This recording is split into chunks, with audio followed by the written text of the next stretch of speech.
lugar donde se encuentra. Que Dios le siga bendiciendo. Que Dios le prospere sobre todo el ámbito espiritual. Mateo 6:33 dice así: mas buscad primeramente el reino de Dios y su justicia, y todas estas cosas os serán añadidas. Vamos a leerlo juntos ahora. Dice así la bendita palabra del Señor, en el nombre de Jesús: mas buscad primeramente el reino de Dios y su justicia, y todas estas cosas os serán añadidas. La semana pasada Dios nos llevó a estudiar ese versículo. Les testificaba que primeramente Dios nos los compartió en la nueva iglesia allá en Valparaíso, la iglesia Pan de Vida, y fue de bendición para nosotros escuchar la bendita palabra de Dios. Pero ¿qué aprendió usted la semana pasada? Estaba pidiendo hace un rato a la iglesia Ríos de Agua Viva aquí en Jerez que hicieron una lista de las necesidades que tienen. Lo que es básico es lo espiritual, primeramente lo espiritual, ¿verdad? Ya tienen alguna lista que me pudieran mencionar. Algunos de ustedes tienen la facilidad para mencionarlas.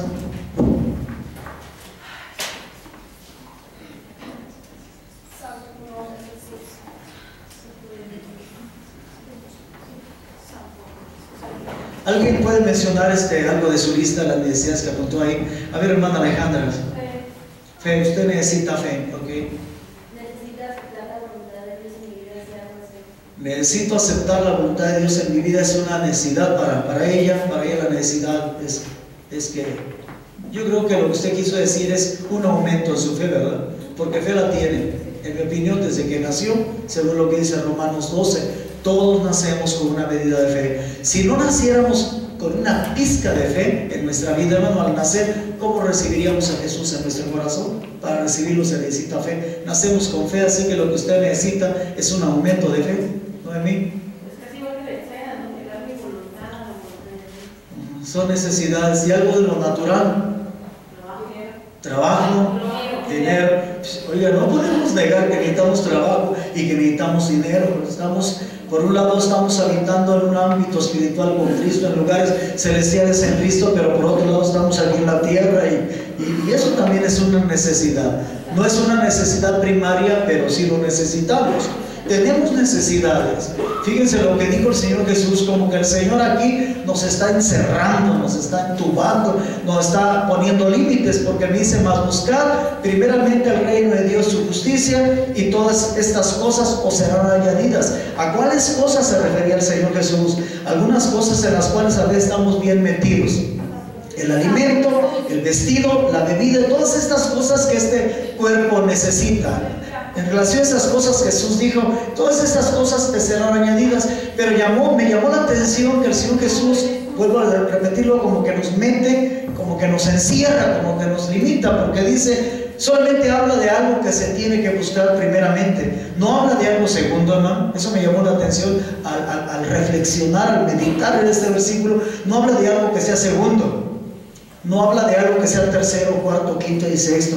Como que el Señor dice solamente lo primero y ya, y lo demás no lo busques, solamente te va a venir como una añadidura, como el resultado de buscar primeramente el reino de Dios.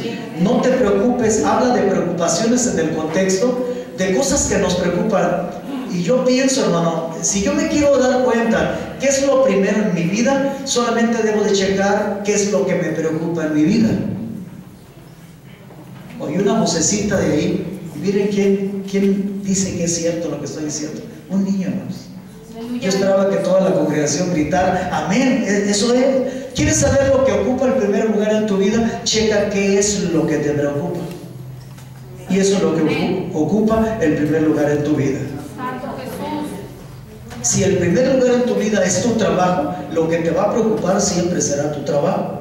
Si el primer lugar en tu vida es tu salud, hermano mío, eso es lo que te va a preocupar, eso es lo que va a ocupar el primer lugar en tu vida. Entonces, ¿quieres saber qué es lo que ocupa el primer lugar en tu vida? Checa lo que te preocupa. Y yo creo que aquí el Señor Jesús también habla de ambiciones. Habla de preocupaciones, pero también habla de ambiciones. Queremos saber qué es lo prioritario, qué es lo que ocupa el primer lugar en nuestra vida. Chequemos nuestras ambiciones. ¿Qué es lo que ambicionamos? ¿Qué es lo que deseamos? ¿Qué es lo que anhelamos? ¿Qué es lo que estamos buscando? Eso es lo que está ocupando el primer lugar en nuestra vida. Por eso Jesús no habla de segundas cosas. No habla de segundo lugar esto, tercer lugar esto, solamente habla del primer lugar. Hermanos, nuestro afán diario, basta cada día su propio afán. De parte de Dios solamente hay un afán para su iglesia, para su pueblo: el buscar primeramente el reino de Dios. Lo demás te va a venir. Si no te ha venido, pudiera ser por una de dos cosas: porque está fuera de la voluntad de Dios, eso que no te ha venido, que le estás pidiendo a Dios, o porque realmente no estás buscando el reino de Dios. Porque si buscas el reino de Dios, lo que Dios necesita, lo que Dios crea, Besaida, Noemí, que es la voluntad de Él para ti, Él te lo va a dar. No necesitamos buscar más que el reino de Dios. Amén. ¿Cuántos entendemos realmente lo que es el reino de Dios? Aleluya. Amén, dijeron por allá unas voces. ¿Qué es el reino de Dios? Yo les puedo decir lo que no es. A ver si me ayuda, o cualquiera de ustedes ayúdenme. Está en Romanos, tal vez el Romanos 14, no recuerdo el versículo, ¿no? Donde el apóstol Pablo dice que el reino de Dios, les voy a decir lo que no es el reino de Dios. El reino de Dios no es comida ni bebida. Eso no es, hermano. Y curiosamente en Mateo 6:33, el Señor Jesucristo se enfrenta a gente, se enfrenta a una cultura en lo que más le preocupa es la comida y la bebida. Siempre he creído que Jesús le dice en Mateo 6:33 a gente que no tenía casi tiempo para buscar a Dios. ¿Por qué? Porque andaban buscando la comida, la bebida y el vestido. Y Jesús les dijo: no te preocupes por eso. Los gentiles, o sea, los inconversos, los que no conocen al Dios que nosotros conocemos, de esas cosas se ocupan. Pero déjame decirte que Dios ya sabe lo que tú necesitas antes de que te lo piden. Solamente busca el reino de Dios y lo demás te va a llegar como una añadidura. Sí, amén. Eso es, mi hermano Francisco. Sí, amén. Romanos 14:17. El reino de Dios no es comida, no es bebida. ¿Qué es el reino de Dios? Es justicia, paz y es gozo en el Espíritu. Eso es el reino de Dios. Pero yo quisiera llevarte una cita antes de meternos de llenos a un principio que íbamos a estudiar. Déjame pedirte que me acompañes ahí mismo en San Mateo, pero el capítulo 12, para que veas obrando el reino de Dios. ¿Cómo obra el reino de Dios? Es justicia, es paz y es gozo en el Espíritu. San Mateo capítulo 12, déjame leerte del versículo 22 en adelante. Veamos funcionando el reino de Dios aquí. Y esto nos va a ayudar a darnos cuenta que porque en algunas situaciones, en algunas batallas, hermano, el enemigo se enseñorea sobre nuestra vida. Y queremos nosotros tener la victoria sobre cierta situación en nuestra vida, en cierta batalla en nuestra vida que estamos desarrollando en contra del enemigo, y siempre, y nos damos cuenta que casi siempre es el enemigo el que se está levantando con la victoria en nuestra iglesia, en nuestra familia, en nuestra propia vida, hermanos míos, y no encontramos explicación. Aquí está la explicación, versículo 22. Entonces fue traído a él, o sea, al Señor Jesús, un endemoniado. ¿De qué manera estaban trabajando los demonios con esta persona? Un endemoniado ciego y mudo, y le sanó. De tal manera que el ciego y mudo hablaba y veía. O sea que su problema, su enfermedad no era física. Su enfermedad era espiritual. Eran demonios de ceguera, eran demonios que no le permitían hablar a esta persona. Vino, se lo trajeron al Señor Jesús y definitivamente el Señor Jesús lo sanó. Dice: de tal manera que el ciego y mudo hablaba y veía. Y todas las gentes estaban atónitas y decían: ¿será este aquel hijo de David? Mas los fariseos, oyéndolo, decían: este no echa fuera a los demonios, sino por Beelzebub, príncipe de los demonios. O sea, con el poder para sanar a este hombre se lo atribuyeron a los demonios. Y Jesús, como sabía los pensamientos de ellos, les dijo: todo reino dividido, estamos hablando del reino de Dios, ¿verdad? Todo reino dividido contra sí mismo es desolado, y toda ciudad o casa dividida contra sí misma no permanecerá.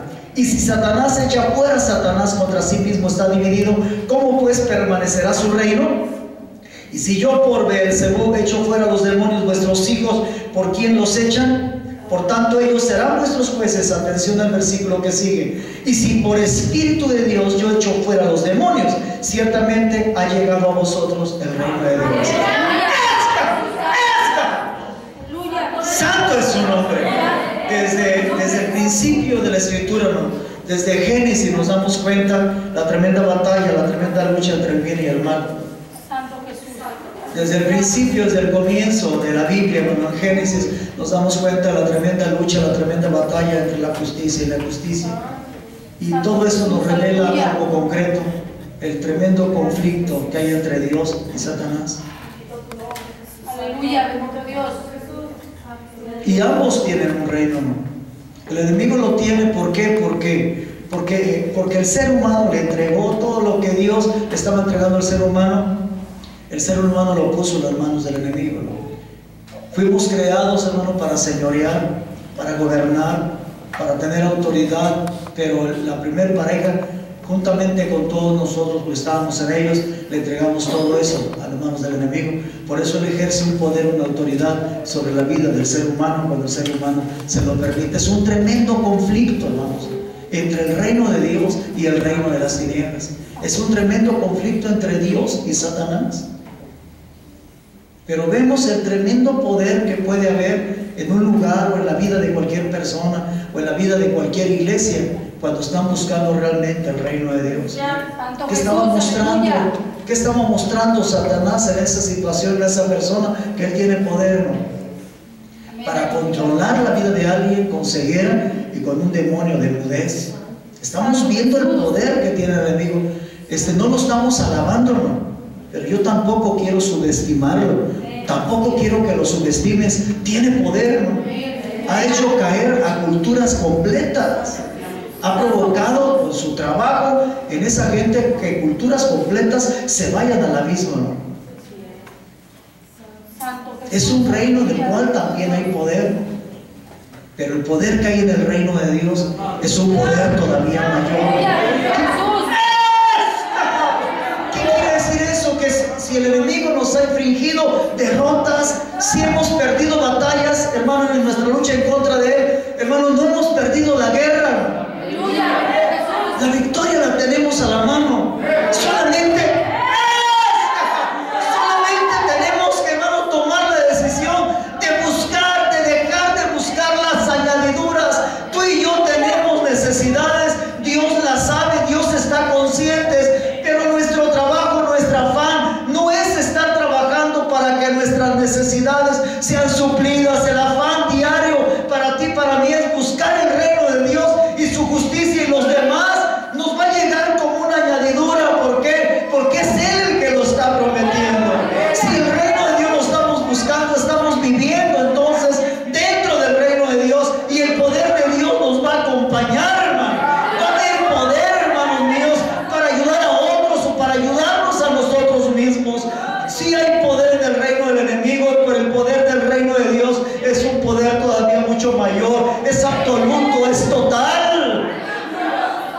Tal vez la necesidad no esté en ti, tal vez la necesidad está en alguien que tú amas, tal vez alguien para el cual o para la cual tú desearías que recibiera a Cristo en su corazón, o para el cual o para la cual que tú desearías que estuviera caminando con Dios, pero el diablo lo tiene atado o atada y no entiende, no ve, no puede caminar con Dios, está atado, hermano, a las fuerzas del mal. Necesitas entonces buscar el reino de Dios, porque si buscas el reino de Dios lo vas a encontrar, y si lo encuentras, el poder de Dios va a estar en ti, y ese poder es un poder superior, es un poder total, es un poder absoluto, un poder que está por encima del poder del maligno.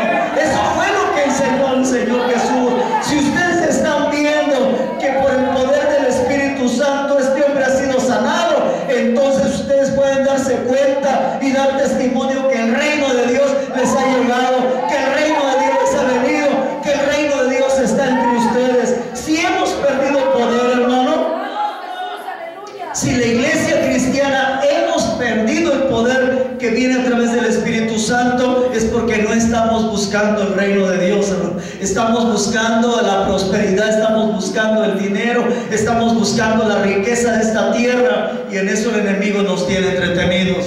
cuando nuestra única tarea, hermano, cuando nuestro único afán diario es que nos mantengamos buscando el reino de Dios. Estudiamos la semana pasada el significado hebreo, hermano, tiene sus ventajas. Es bueno estudiar la Biblia en nuestro propio idioma, en el idioma español, pero al igual que en el español, el idioma hebreo y el griego, hermanos míos, también tienen significado. Cada una de las palabras de los idiomas tienen su significado. Entonces es bueno estudiar en el idioma hebreo la palabra del Señor, porque podemos recibir una revelación más profunda de lo que Dios tiene para nosotros en su palabra. Estudiamos la palabra más, ¿se acuerdan? La palabra hebrea traducida como más tiene varios significados. Uno de los significados, hermanos míos, es herir. ¿Perdón? Uno de los significados de la palabra más es derribar. O sea que si te decides a partir de hoy, hermanos, déjenme decirles sinceramente como pastor, algunos, a pesar del mensaje de la semana pasada, en la mañana, el domingo en la mañana, algunos no salieron, hermano, con la decisión de buscar primeramente el reino de Dios. Esto es una segunda oportunidad para que hoy no salgas sin buscar primeramente el reino de Dios y justicia. La palabra más significa herir, significa destruir. Tomar una vara o palo o con el puño cerrado moler cualquier cosa que se interponga entre el reino de Dios y yo. Usted va a decir, ¿esto es todo lo que significa la palabra más? No, significa todavía más cosas, pero esa palabra tiene un significado. El pueblo judío entendió claramente, ¿verdad?, lo que Jesús le estaba diciendo. Hoy, si tú quieres, puedes entender claramente lo que Dios quiere. ¿Qué está diciendo Él? Si Él dijo, es como cerrar el puño y con tu puño o tomando un palo, moler cualquier cosa que se interponga entre el reino de Dios y tú. ¿Qué está diciendo Jesús? Anunciando que no va a ser fácil, hermano, pero tampoco imposible. No te esperes a que no tengas problemas para decidirte a caminar con Dios. No te esperes a que no haya obstáculos en tu vida para tomar la decisión para caminar con Dios. Siempre va a haber alguien oponiéndose. Cada vez que uno de nosotros, hermano, se levanta en el nombre de Jesús como el hijo pródigo para decirle, Dios, ahora sí me decido, no importa lo que venga, voy a seguir hacia adelante, te entrego mi vida, te voy a servir de la manera que quieras. El diablo va a oír o el diablo va a ver, y el diablo se va a levantar también para hacernos la guerra, para oponerse. Es una batalla, hermano. No es un caminar, no es una carrera, hermano, libre de obstáculos. Los obstáculos siempre los vamos a tener, pero tienes, hermano, que levantarte y en el nombre de Jesús cerrar tu puño y decir, ¿sabes qué? Monte, quítate de aquí y échate a la mar, porque he decidido seguir a Cristo. He decidido caminar con Dios. No importa si mi pareja lo hace, no importa si mis papás lo hacen, no importa si mis hijos lo hacen, no importa si la iglesia lo hace, he decidido seguir a Cristo hasta el final de mi carrera. Y la palabra buscar significa, dentro de los significados que tiene, significa buscar con todo el corazón, buscar sinceramente. Y algo que a mí me bendijo mucho y se me quedó, y estoy trabajando con eso en mi vida, es que la palabra hebrea, traducida como buscada ahí, significa ser selectivo, pero también significa escoger sabiamente. O sea, en el proceso de buscar primeramente el reino de Dios. Pásala, Luis Enrique, o siéntate ahí si gustas. Bienvenido, Luis Enrique. Lo lograste, Luis Enrique. Gracias a Dios. En el proceso de buscar, hermanos míos, el reino de Dios, vamos a tener que ser selectivos. Por el significado de esta palabra buscar, que significa ser selectivo y escoger sabiamente, hermanos míos, yo entiendo que en el proceso de buscar todos los días desde que nos despertamos el reino de Dios, vamos a tener que hacer elecciones. Tenemos que ser selectivos y tenemos que escoger sabiamente. Si escogemos, levanten la mano quien ha podido no escoger en un día o en un instante de su vida. Levanten la mano quien ha podido tomar esa decisión de no escoger. Levanten la mano. No la bajen, quiero ver. ¿Quiénes han logrado un día no escoger nada? ¿Uno? el hermano Martín del Río 2, la hermana Vicky 3. ¿Hay alguien que haya podido un día llegar a la situación de no escoger? Hay 3 que lo han logrado. Santo Jesús. Yo no lo he logrado. Un día escuché a la señorita Esparza decir, ella dijo, todos los días escogemos, todos los días. Si aún tú dices, hoy no voy a escoger, ya estás escogiendo no escoger. Es imposible no escoger. Tal vez no me expliqué, por eso 4 levantaron la mano diciendo que han logrado no escoger. No, si tú no escogiste nada ese día, ya escogiste. ¿Qué fue lo que escogiste? No escoger. Ajá, y graciosa además porque la gente se rió. Es inevitable no escoger. Entonces tenemos, sí, en el proceso ya tomamos la decisión, hermano. Voy a buscar a partir de hoy el reino de Dios, su justicia. Me voy a olvidar de las cosas que necesito. Esas Dios las sabe, aunque puedo pedírselas, pero no buscarlas. Esa es la intención del Espíritu de Dios, ¿no? Al hablarnos como nos está hablando. Hermanos, sí tenemos necesidades de cosas. También Jesús dijo, pide porque el que pide se le da. Pero no las busquemos, hermano. Dejemos que vengan como una añadidura. Tenemos que buscar el reino de Dios, pero en ese proceso vamos a tener que ser selectivos. O sea, tenemos que seleccionar aquellas cosas que nos van a acercar al reino de Dios. Dicho sea de paso, eso es amar el reino de Dios. Cuando uno ama el reino de Dios, solamente ama aquello que lo acerca a Dios. Uno aprende o uno escoge a aborrecer todo lo que nos aleja del reino de Dios. Si la televisión me acerca al reino de Dios, yo la amo, y con todo mi corazón me he sentido, porque me acerca al reino de Dios. Si la Biblia me acerca al reino de Dios, yo la amo. Si el culto del miércoles me acerca al reino de Dios cada vez más, yo lo amo. Aleluya. ¿Quiere que lo haga que se mueva dentro de la silla de banca? Si la velada de oración, es que a veces digo cosas que como que hacen como que se ponga dura la silla, ¿no? Porque se empiezan a mover y yo me doy cuenta, les llegó. Y eso me da gusto. Ya les he dicho que la medicina homeopática se parece a la Biblia, hermanos, a la palabra de Dios.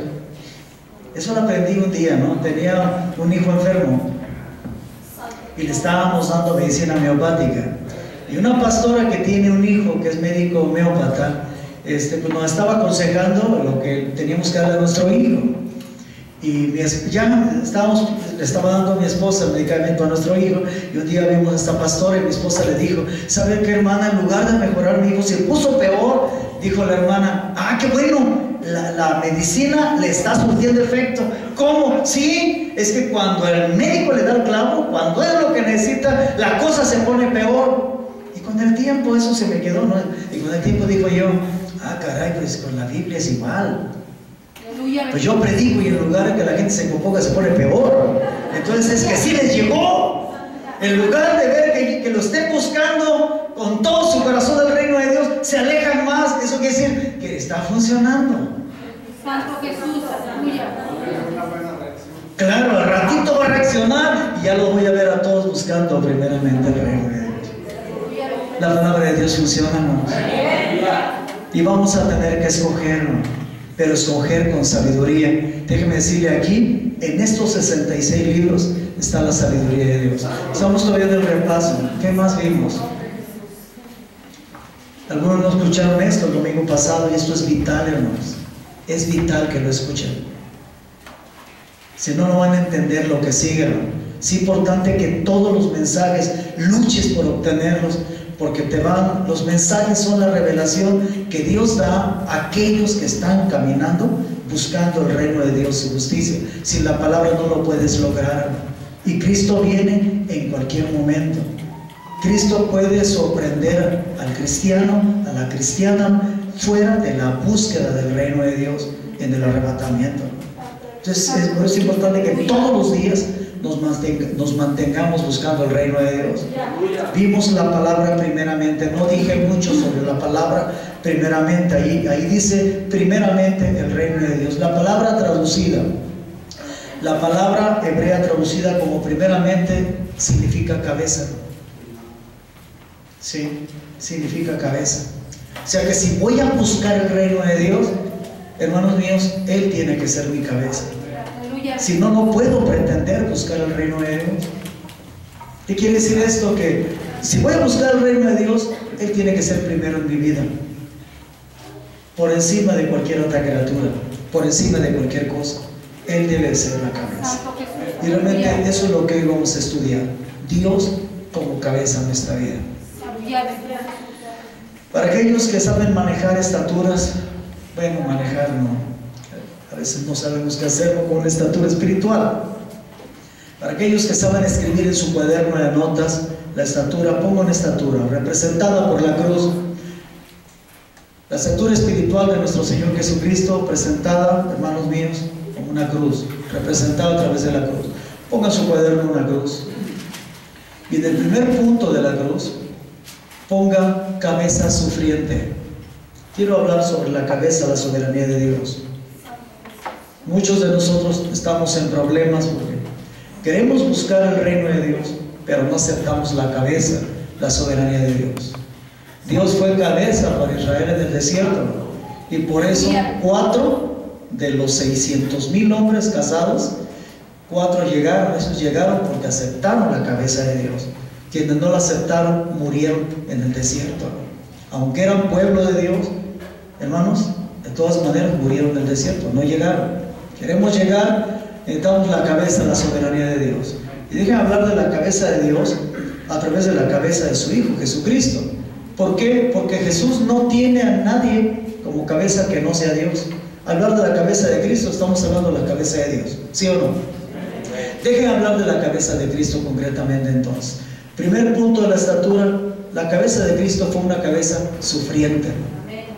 Segundo punto de la estatura, su cabeza es una cabeza ungida. Qué bueno es tener a alguien como cabeza, que su cabeza está ungida, ungida por el Espíritu Santo. Es lamentable que una mujer cristiana tenga como cabeza un esposo que no tiene su cabeza ungida por el Espíritu Santo. Es lamentable que una mujer tenga como cabeza un marido que no tiene como cabeza a Cristo. La tercera cosa, la cabeza de Jesucristo es una cabeza poderosa. Y la cabeza de Jesucristo es una cabeza pura. Esa es la cabeza que Dios ha dado a su iglesia. Acompáñenme a Efesios capítulo 1. Recuerden, para buscar el reino de Dios, uno debe tenerlo a Él como cabeza. Por eso estamos hablando de Cristo como cabeza de la iglesia. Cabeza que